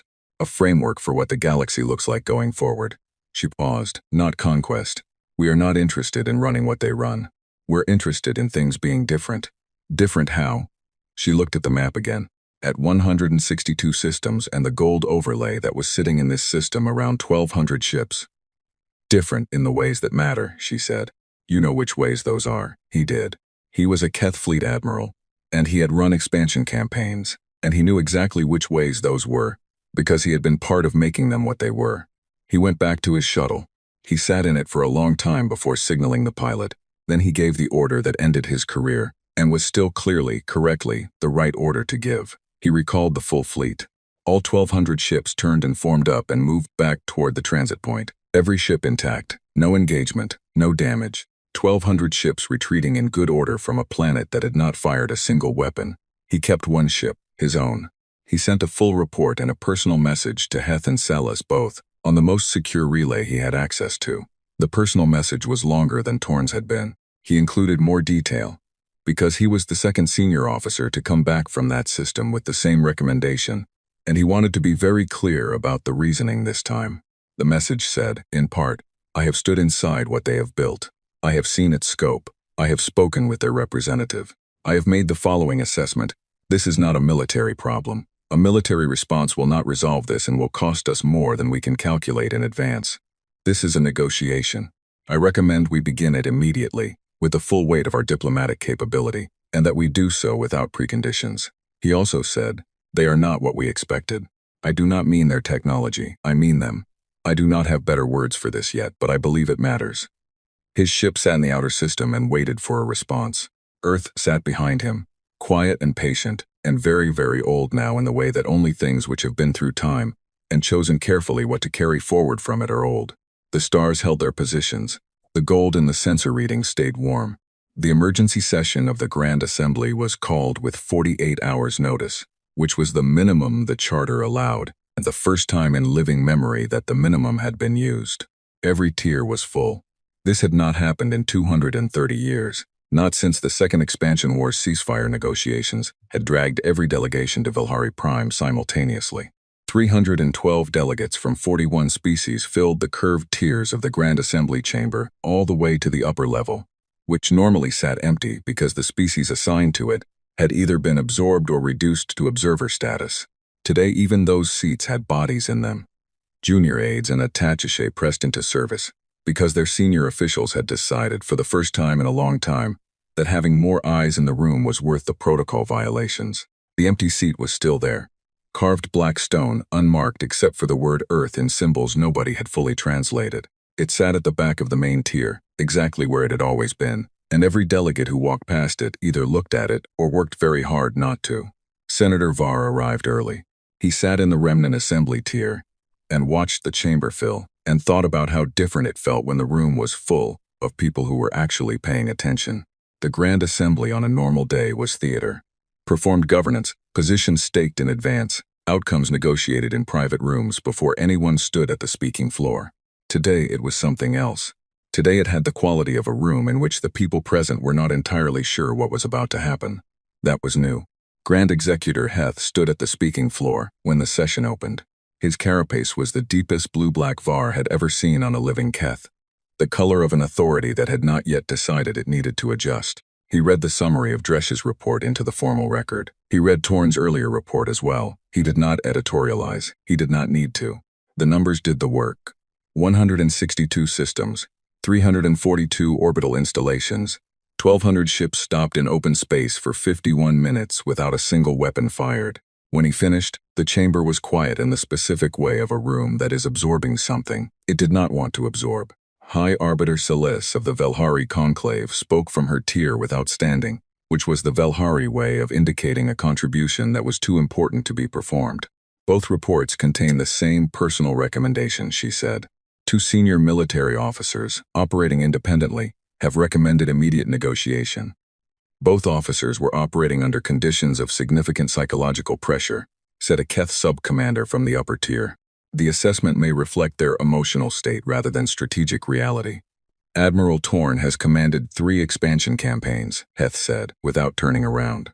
He does not have emotional states during operations, a pause that was itself a rebuke. He has assessments. The sub-commander did not speak again. Silas continued. The Velhari Conclave has completed its independent analysis of the available sensor data. Our conclusion is consistent with both officers' field assessments. We are not dealing with a standard military variable. She looked around the chamber with the specific stillness of someone who has already decided how she feels, and has decided that certainty is more useful than drama. We are dealing with something we do not fully understand. I would recommend this assembly proceed on the assumption that what we do not understand about this situation significantly outweighs what we do. This was, Var reflected, the most honest thing he had heard said from the floor of the Grand Assembly in 40 years. Then the chamber doors opened. She did not knock. She did not send an aide ahead. She did not wait at the entrance for acknowledgement. Yara Reyes walked through the doors of the Grand Assembly chamber, crossed the observation floor between the tiers, and stepped onto the speaking floor as if she had been assigned to it. Her 2 security personnel stayed at the door. She came alone to the center of the floor and stood there and looked up at 312 delegates from 41 species looking back at her. She did not look small in the room. Var had expected her to look small in the room. The Grand Assembly chamber was designed to make individuals look small, the tiers rising steeply on all sides, the domed ceiling painted with star maps, the speaking floor a deliberately exposed position at the bottom of a bowl of watching eyes. It made everyone look small. It was supposed to. That was the design. Reyes stood in the middle of it and looked like she had been the one who designed it. Heth's carapace went through 3 rapid color shifts. He controlled it quickly, but not quite quickly enough. This session is closed to external parties, he said. I know, she said. I came anyway. She turned slowly, looking at every tier, and her expression was not confrontational and not deferential and not performing anything at all. It was simply the expression of someone who is genuinely interested in what they are seeing. She looked up at the star map on the dome. We have a different map, she said. I'll share it with everyone after the session. I think the comparison will be useful. She turned to Heth, Grand Executor. I know this is not how you planned this session to go. I'll ask for 30 minutes of the Assembly's time. If the body wants me to leave after that, I will leave.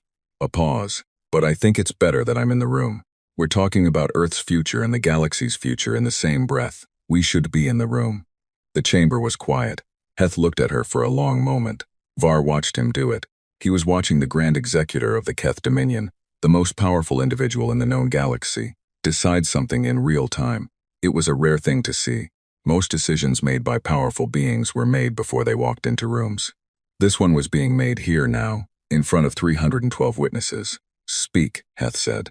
She spoke for 43 minutes. Nobody asked her to stop at 30. She was not loud. She was not dramatic. She used no emotional language and no threats, and no moments of deliberate pause designed to create tension in the room. She simply described things clearly, in order, the way a person describes things when they are confident that the things themselves are sufficient. She described what Earth had done in the between, not vaguely, precisely the research programs by name and field, the construction timelines. The population that had been born, lived, and died in the fold of space humanity had retreated into, generation after generation, each one carrying forward the project their grandparents had started. She described what it felt like, she said, to be a species that had made a collective decision, and then held that decision across 1,000 years, through every generation, because each generation understood what the decision was for. Var wrote that sentence in the notes he kept. He wrote it twice. She described the infrastructure. Not all of it there was, she said plainly. Infrastructure she was not going to disclose in an open session, which was the most honest thing anyone had ever said from the Grand Assembly's speaking floor, because every power in the room did exactly the same thing and never admitted it. She described enough. The orbital coverage, the 162 systems, the nature of what Torn and Dresch had encountered. She explained the mechanism of the fleet arrest, not the full technical basis but the principle. She explained it in terms that the engineers and military advisors in the room could follow, and she watched their faces as she did. And her expression did not change when she saw what landed there. Then she came to the part about the remnant assembly. We have looked carefully at the history of the past 300 years, she said. We have looked at the records of every species currently represented in the remnant assembly tier. She paused for the first time, not for effect, but because she was choosing her next words with particular care. We know what happened to them. We know who did what. We know the difference between administrative consolidation and what administrative consolidation actually means when you look at the numbers of people involved. The chamber was perfectly still. We are not here to punish anyone, she said. I want to be very clear about that. We are not a court. We are not an occupying force. We are not interested in retribution. She looked at Heth. She looked at Celis. She looked at the Morn tradehead and the other secondary powers in their tiers. We are interested in what comes next. And what comes next, from our perspective, has to include making certain things right. Not all at once, not through force, through a framework that everyone in this room has the chance to agree to or not agree to. She looked around the chamber one final time. The offer will be in writing within 24 hours. One offer, to everyone, with the full terms available to all parties simultaneously. She stepped back from the center of the floor. Thank you for the time, she said. I'll be outside when you're ready to talk. She left. The doors closed. The chamber stayed quiet for 11 seconds. Var counted them. Then everyone started speaking at once. The private meeting convened in the Velhari delegation suite 2 hours after the session formally closed. Heth arrived because he wanted to, not because he was invited. The Morn tradehead, Councillor Bren, arrived because she went where power concentrated, and power was clearly concentrating here. Var arrived because nobody stopped him, and he had learned in 40 years of politics that absence from a room was a choice with consequences. Saley stood at the center of the Velhari suite with her hands behind her back, and the perfectly arranged expression of someone who has been thinking very hard and has decided what she thinks. Our psychic surveillance team made 3 attempts to read Commander Reyes during her address, she said. Heth's carapace shifted, and the first attempt returned a complete null. No surface reading, no emotional resonance, no accessible current, as though the subject were not present. Celis's voice was even. The second attempt triggered a feedback response in 2 of our 3 operators. Minor cognitive disruption. Both have recovered. Bren's tentacles moved in the rapid pattern of the Morn processing something unwelcome. And the third attempt? The third attempt was allowed through deliberately, Celis said. It returned a clear intentional signal. A message. The room waited. It said, we know you are trying to read us. We have known since the first attempt. We do not mind. We have nothing to hide. But we thought you should know that we know. Silas's secondary eyelids lowered briefly, and then it said, "You may try again if you would like. We will let the next one through as well." The room was very quiet. Var looked at the floor and thought about a woman who had stood at the speaking floor of the Grand Assembly and described 1,000 years of collective human decision-making in plain language and watched the room absorb it. Nothing to hide. He thought about that. She could have blocked the third attempt, Sella said. She allowed it as a demonstration. She wanted us to know that our surveillance capability is visible to them, that it does not concern them, and that they are choosing transparency over counter-surveillance. Silas looked around the room. I have been High Arbiter for 22 years. I have never encountered a political actor who chose to demonstrate their own invulnerability by being open about it rather than by concealing it. She paused. It is, from a strategic standpoint, a more sophisticated move than concealment would have been. Heth said nothing. Bren's tentacles stilled. The offer, she said. What does it say? It hasn't been formally delivered yet, Var said. 24 hours from the session close. We have people working on projecting the likely terms, Heth said. I have already received a preliminary copy, Var said. Everyone looked at him. He had the envelope in his coat pocket. He had found it on his chair when he returned to the remnant assembly tier after Reyes left the chamber. A physical paper envelope, sealed, with his name on the outside in handwriting he did not recognize. Inside was a single page, dense with terms and subsections, and at the top a handwritten note. The note said, Senator, we wanted you to have time to read it first. You'll see what it says about the Assembly's worlds. When you're ready to talk about implementation, we're ready to listen. Reyes. He had read it twice on his way to this room. He was still somewhere behind the part of him that had spent 40 years learning to sit with hard feelings and not show them, trying to process what the terms for the remnant assembly said. He did not show them the letter, not yet. She gave you the terms in advance, Celis said. It was not a question. She did, Var said. Why? He thought about how to answer that honestly. Because we have been waiting the longest, he said, and she knows it. Heth made a sound that the translation unit rendered as the Keth equivalent of a skeptical exhale. This is a strategy, he said, dividing the assembly from the major powers, building a coalition around the most sympathetic group first. Yes, Var said, it is also a kindness. Both things are true at the same time. He met Heth's eyes. She is very good at doing two things at once. The 24 hours passed. The formal offer arrived simultaneously at every delegation's secure channel, exactly as Reyes had said it would. It was 47 pages, precisely written, with no ambiguous language and no hidden conditions. Var had read the full version by the time most delegations had finished their first pass. The terms were fair in the specific way that terms can only be fair when the party offering them does not need them to be unfair to get what they want. The major empires kept the bulk of their territory. They kept their trade routes and their administrative systems, and most of their infrastructure. They gave up specific things. 27 systems for the Keth, 19 for the Velhari, a restructuring of the Morin routes that the Morin privately would have preferred anyway. The framework established a new oversight body with genuine teeth, staffed jointly, with Earth holding a guaranteed seat and the Remnant Assembly holding 5. And the Remnant Assembly got its worlds back, not all at once. The framework had a 30-year implementation timeline, world by world, with oversight at each stage. But the words were on the page, in writing, backed by something that had stopped 1,200 warships in open space. And the words said, these worlds belong to these peoples, and the situation will be corrected. Var read those words and set the document down and sat in his office on Crosspoint Station, where he had been working since arriving. And he did not move for several minutes. It was Heth who broke the coalition, not publicly, not formally. He spent 4 days in meetings with Silas and the Morin Trade Council. And in those meetings he argued for a combined military response, the largest possible force, every available ship, strike before Earth's political position solidified further. He argued it with the specific persuasiveness of a being who had been arguing military necessity for 300 years and was very good at it. Celis listened. She asked clarifying questions. She weighed the arguments. Then she said, very calmly, we attempted to psychically surveil their ambassador in an open session of the Grand Assembly, with 3 operators, and she was aware of all 3 attempts before any of them registered to read. She allowed one through as a courtesy, a pause. Grand Executor, I am the most capable psychic in the conclave. I have never encountered a mind I could not read at range. She was sitting 20 meters from my operators. They received nothing. Heth was quiet. I am not saying the military option is impossible, Celis said. I am saying I do not know what we are pointing weapons at. And I have learned, in 22 years, that pointing weapons at things you do not understand produces outcomes you did not plan for. She looked at him steadily. I will not commit Valhari forces to this. The coalition collapsed without ever being formally announced.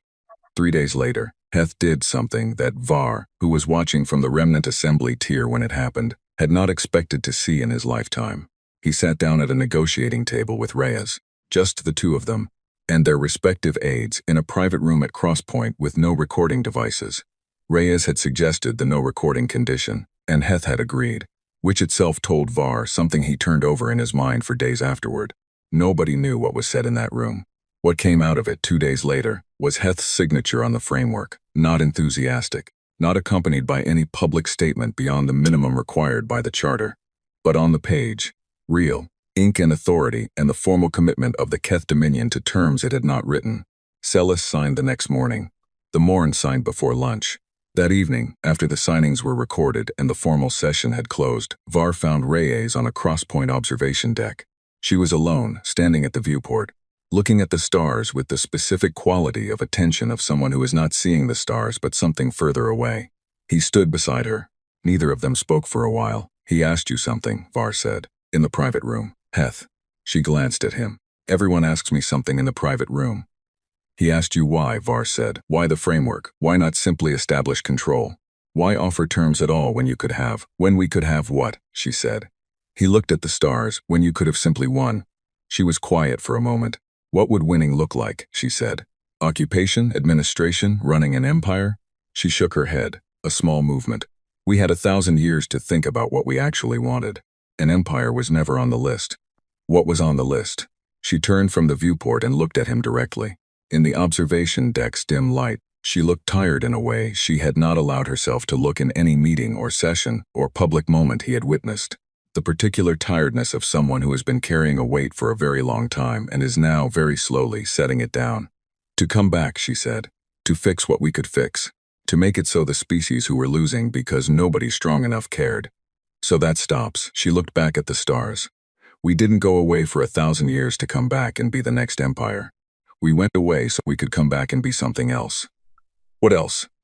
She thought about this honestly, which he had come to understand was the only way she thought about anything. Something worth trusting, she said. Var reached into his coat pocket. He took out the photograph. He set it gently on the observation deck rail between them, and she looked down at it. The laminated paper, his grandmother's village, the two humans with their wide and unguarded smiles. She looked at it for a long time without speaking. Aid workers, Var said. After a drought, they stayed 2 years. She nodded slowly. My grandmother said they were among the finest people she had ever known. He looked at the photograph. She told me that story every year of my life that I was with her. She told me you would come back. Reyes looked at the photograph and then looked at the stars, and the tiredness that she had let show for the first time was still there. And it was the tiredness not of someone who had failed, but of someone who had finished something very long, and was deciding what to feel about that. We should have been here sooner, she said. It was a quiet sentence, barely above speaking to herself, but it landed in the room the way quiet sentences do when the person saying them has earned the weight of them. Var picked up the photograph and put it back in his pocket. You're here now, he said. They stood at the viewport together for a long time after that, the senator and the commander, the old man who had waited 40 years, and the woman who had carried 1,000, watching the same stars from the same deck. While below them and across the galaxy, ink dried on a document that was going to matter for a very long time. The signing happened on Earth. This was Reyes's suggestion, and she had made it simply, without ceremony, in a brief message to all delegation heads on the morning after the framework terms were formally accepted. She said, "We would like to host. We think it would mean something to do it here. The approach vectors are published. You are all welcome." Nobody objected. 12 delegations made the journey. The Keth diplomatic vessel. The Valhari envoy ship, pale and quiet, running its sensor arrays the entire approach because the Valhari were constitutionally incapable of being in an unknown system without scanning it. The Moran trade representative in a ship that was half office and half archive. The 11 species of the remnant assembly, arriving in a loose formation that an observer might have called accidental, but was not. They had coordinated their transit timing so that they arrived together as a group because they had learned a long time ago that there was safety in being seen as a group and had never unlearned it. They followed the published vectors through Earth system, and the sensor readings were there again. The gold overlay, the layered infrastructure, the installations that the best analysts from 3 empires had spent weeks examining remotely and had still not fully categorized. But it was different this time. The fleet arrest was not repeated. The ships moved freely on their approach vectors, smoothly, as if the system itself was welcoming them, and the readings were not threatening but simply present, the way the features of a landscape are present. Not performing, just there. Earth appeared on approach optics as it always appeared. Blue and white and green, unhurried, with the deep beauty of a world that had not been asked to justify its existence in a very long time. They landed on a wide plain that had clearly been prepared for the occasion. Cleared and leveled, with structures raised to accommodate 12 different physiologies, shade and temperature controls calibrated per species, water and atmosphere available in appropriate mixtures at every station. A human detail had done this work. The delegation stepped off their ships into an environment that had been built to make them comfortable, and the thought that stayed with several of them, though none mentioned it in the formal records, was, they thought about each of us separately. Reyes met them on the plain, no podium, no platform, no formal arrangement of anyone above or below anyone else.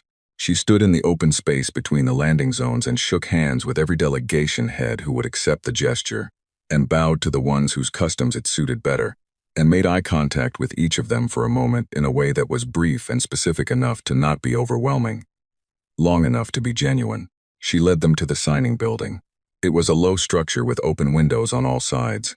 Through the windows, a garden was visible, not a formal garden, not a diplomatic garden designed to make a statement, but the kind of garden that has been grown by people who like gardens and have had time to let things grow the way they want to grow. Old trees, paths between them that went where feet had made them go rather than where a planner had put them. Inside, a long table. Actual wood which no synthetic material had ever convincingly matched and which was therefore a statement of its own kind. That this was a real thing, done once, permanent. Chairs arranged for every delegation. Copies of the 47-page framework at every seat. Printed on physical paper, because the humans apparently felt that documents of this kind deserved to be physical.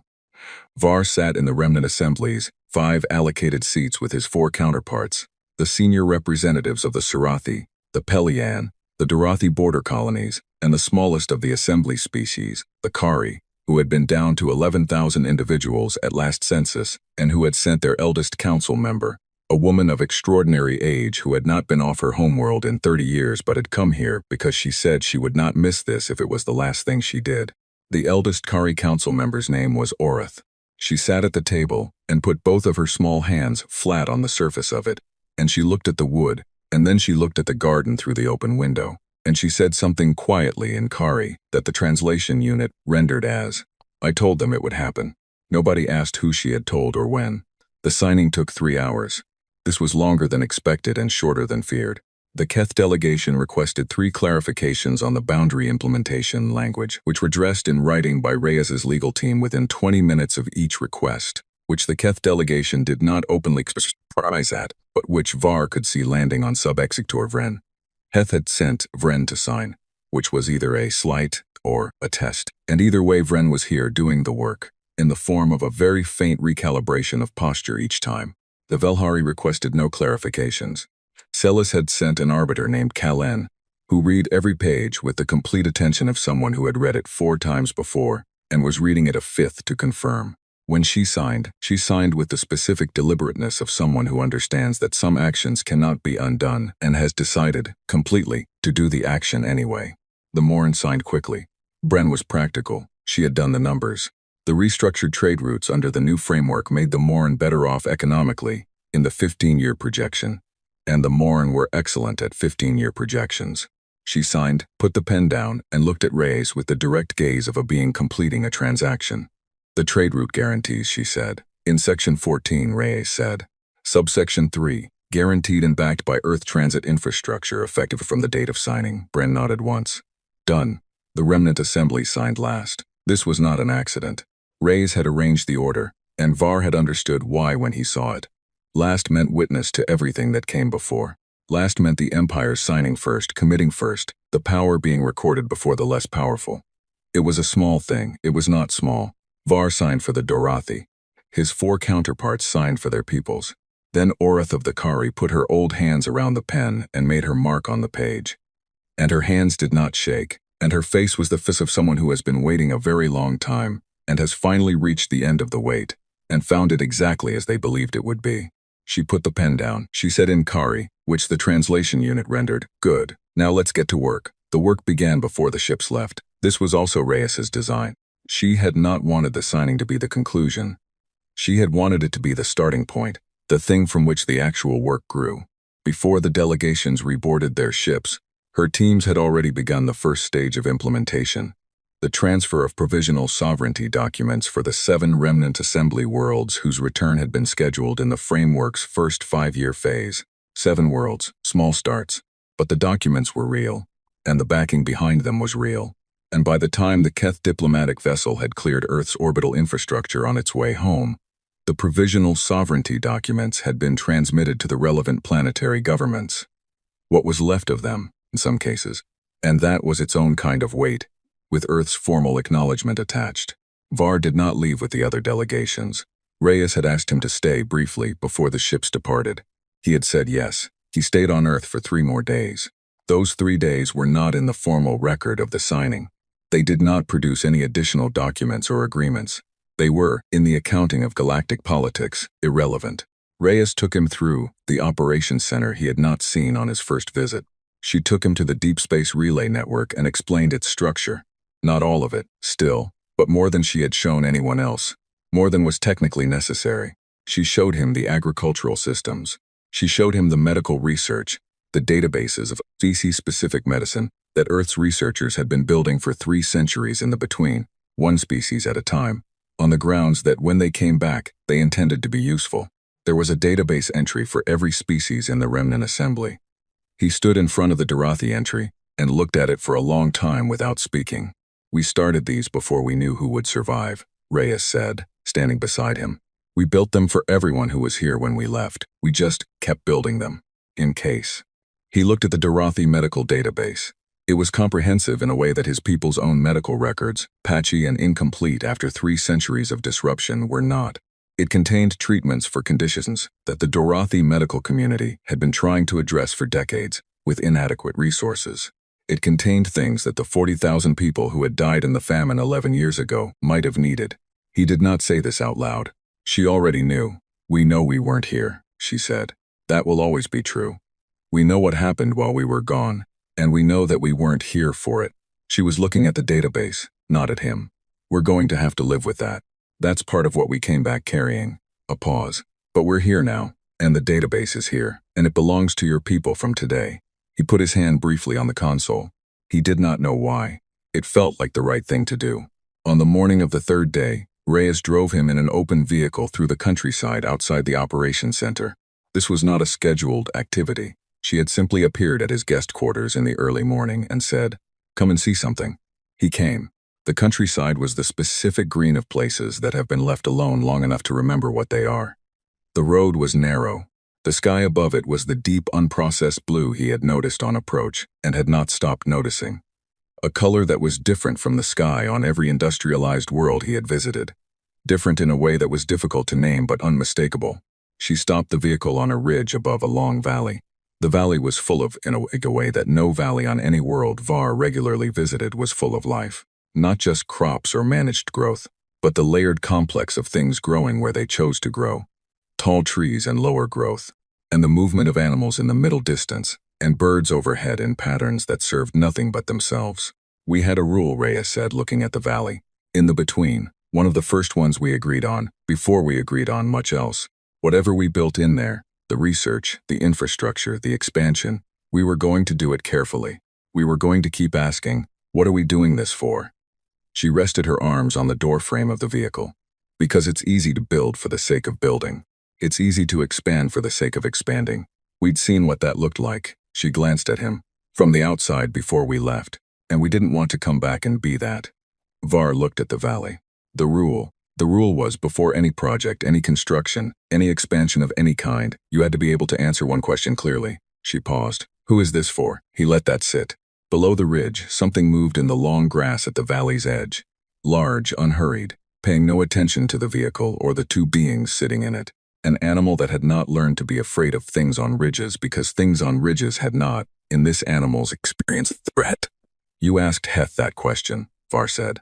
In the private room, I asked him what he was building for, she said. Yes. What did he say? She was quiet for a moment. He said he was building for permanence, for the Keth, for the future of his species in the galaxy. She watched the animal in the grass below, and I said, we understand that. We want your species to have a future in the galaxy. We want every species to have a future in this galaxy. Another pause. And I asked him whether permanence built on what he had built it on was actually permanent, or whether it was just deferred collapse. Var looked at her. What did he say to that? He was quiet for a long time, she said. And then he said that the question was worth sitting with. She looked back at the valley. He's a smart being. He's done terrible things with that intelligence. But he's smart. She said this without warmth and without hatred, in the same plain tone she used for everything. Smart enough to recognize a true thing when it's put to him directly. You think he'll honor the framework. I think he'll honor the parts that aren't too costly, she said. And I think when the parts that are costly come up, we'll need to be present. She turned the vehicle back on. That's what the next 30 years look like. Presence, consistency. Holding the line on the things the line needs to be held on.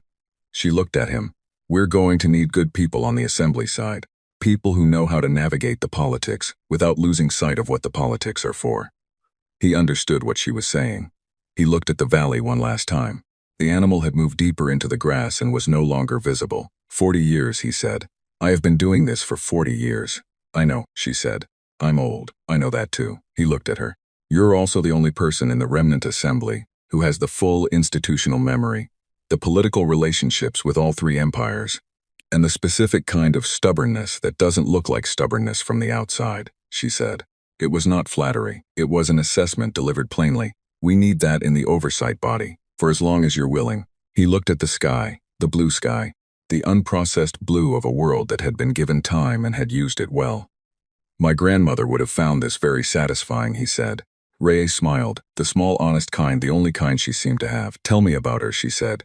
On the drive back, he told her. 6 months after the signing, a Dorothy girl named Sally stood in a field on a world her people had been returned to. She was 9 years old. The field had been farmland before the displacement, and it was going to be farmland again. And right now it was tall, dry grass that reached her shoulders and moved when the wind pushed through it. Her mother was in the village a kilometer behind her, working on the preliminary soil surveys. Her older brother was helping with the equipment setup. Her job, because she was 9, and this was how 9-year-olds helped on survey days, was to stay out of the way, which she was doing by walking into the field until the grass was taller than she was, and sitting down. She lay on her back and looked at the sky. She knew about the compact. Her mother had explained it, and her teachers had explained it before that, and she had read the summary documents in the school files because she was the kind of child who read things that were not assigned. She knew the word between and what it meant. She knew about Commander Reyes and Senator Var, and the framework and the 30-year implementation timeline.